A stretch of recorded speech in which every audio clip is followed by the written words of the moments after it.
Voilà, donc troisième petite vidéo comme ça. Euh, notre embrayage est monté. Voilà. Le système volant moteur embrayage est monté. Petite particularité du système DMF, c'est que lorsque vous avez mis votre disque de friction sur le volant moteur et que vous placez votre mécanisme d'embrayage, les vis fournies avec pour pouvoir serrer l'embrayage sur le volant moteur paraissent trop courtes. Parce qu'en fait, le système DMF, il faut le presser légèrement. Alors, ce que je fais, système très simple, je prends deux vis, donc c'est du metric 8 classique, donc metric 8 pas de A et A25, et en fait, donc vous avez les vis ici autour, vous avez 6 vis autour de l'embrayage, vous mettez en opposition deux vis de metric 8, vous les faites prendre, vous faites descendre, et en fait vous avez des tout petits plots de centrage, il y en a 3, donc décalés de 120 degrés, donc un ici, un ici, un ici. Lorsque vous avez suffisamment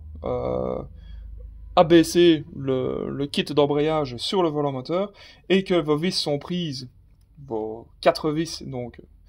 ont pris sur environ 3 filets, donc on va dire 3-4 mm, vous enlevez vos deux vis guides, vous remplacez par les vis d'origine, et ensuite vous serrez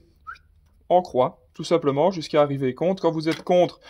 moi, c'est largement suffisant, je mets mon genou dessus, je serre, je prends, donc n'oubliez pas,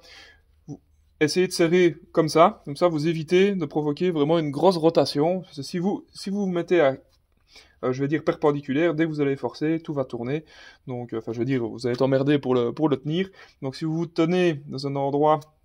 non perpendiculaire par rapport au sens de rotation, enfin comment dire, j'essaie d'expliquer ça au mieux, mais pour éviter que ça tourne, donc en fait la résultante des forces fait que votre embrayage et votre volant moteur n'a pas trop envie de tourner, vous avez plus facile de le tenir, vous pouvez serrer comme il faut. Contre 30 degrés, voilà, enfin vous allez sentir, c'est vraiment, c'est déjà, dès que ça serre, c'est dur,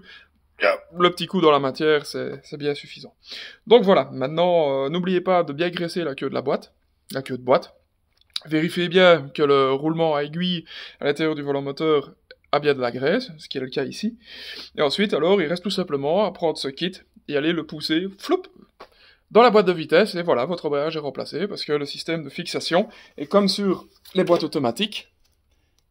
Vous avez, hop, je regarde qu'on voit bien, désolé de vous faire bouger aussi vite, vous avez 6 vis, donc une là, tac, et autour, qui sert simplement à venir serrer sur la flywheel qui a la couronne pour le démarreur, tout simplement. Donc voilà le pré-montage d'un embrayage. Donc maintenant je le mets dedans, et puis voilà, à tout à l'heure.